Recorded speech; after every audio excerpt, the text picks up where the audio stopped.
So now we're going to talk about some things that you can get your kids to write.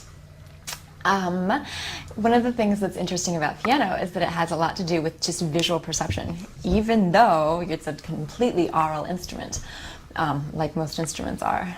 What you're teaching the kids to do is to be able to translate something that they see into something that they hear, which is really, really cool. So I just want to talk about some materials that are available to you. One of the things that's the most available to you is your own creativity. I had talked a little bit before about having a transparency board, a dry erase board, which I don't have at this stage in time right here for the camera. But if I had it, it would be really cool.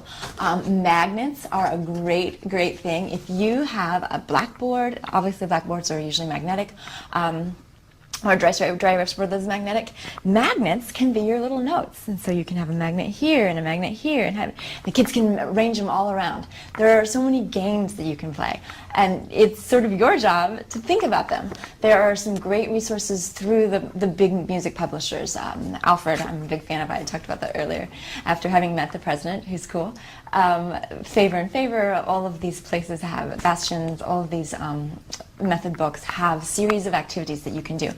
But what you're trying to get them to do is twofold. One, be able to write the correct notes so that they can read the correct notes.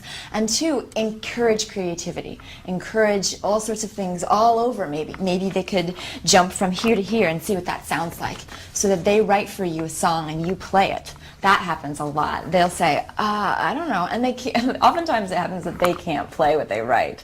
But a child can write a note down here, or a note here, and a note here, and see what that sounds like put together. So it's your creativity that comes to the child and brings those things out. One of the things that happens when you're in group with group students or with group lessons is that these sorts of activities, these paper and pencil or paper and chalkboard or magnets and chalkboard activities become competitive, which is exactly what you want. If you can get the children to compete friendly, of course, it helps them learn. There's just something about it that makes it happen quicker in their heads because there's more at stake.